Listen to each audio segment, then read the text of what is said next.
नीम करौली बाबा जी के सभी भक्तों को राम नाम। मसक समान रूप कपि धरहि, लंकहि चलेऊ सुमिरि नर हरि।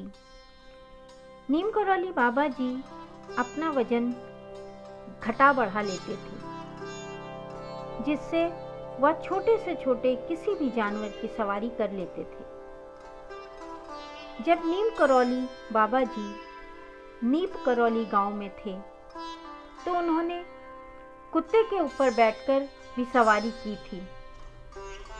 एक बार की बात है, नैनीताल में स्थित राजभवन में प्रेम वल्लभ पांडे जी के निवास स्थान पर बाबा जी विराजमान थे और वहां पर बाबा जी के ढेर सारे भक्त भी बैठे हुए थे।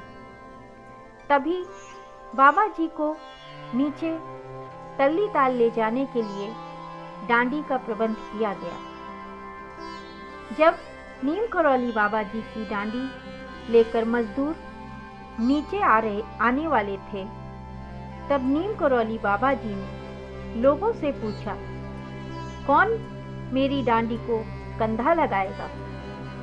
यह बात सुनकर किसी की हिम्मत नहीं हुई कि वह बाबा जी की डांडी को कंधा लगाकर उठा सके, क्योंकि नीम करौली बाबा जी बहुत भारी भरकम थे।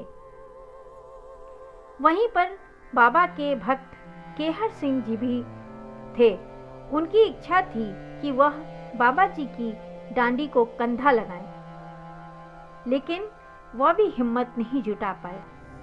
थोड़ी देर बाद बाबा के भक्तों में आपस में बातें होने लगीं कि नीम करौली बाबा जी की डांडी उठाना बहुत आसान है, क्योंकि बाबा तो फूल के समान हल्के हो जाते हैं, क्योंकि बाबा किसी को भी कष्ट नहीं देना चाहते थे। तो फिर बाबा की डांडी उठाने में क्या सोचना।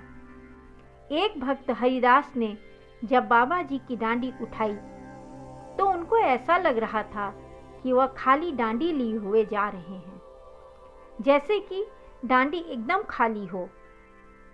नीम करौली बाबा जी का शरीर कभी बहुत छोटा हो जाता था, कभी बहुत बड़ा हो जाता था। कभी कभी तो बाबा किसी भी व्यक्ति को गड्ढे में गिरते हुए बचाने के लिए अपनी 2 उंगलियों से उठाकर सड़क पर रख देते थे। एक बार की बात है, नीम करौली बाबा जी बद्रीनाथ जी की यात्रा पर गए तो उनके साथ 4-5 साल का एक बालक भी था। उसके लिए 2 डांडियां मंगवाई गई। तभी डांडी वालों में बहस छिड़ गई कि बाबा को कौन बिठाएगा और उस छोटे बालक को कौन बिठाएगा। फिर यह तय हुआ कि बारी बारी से दोनों को बैठा लिया जाएगा। तभी बाबा जी ने अपनी लीला दिखाई।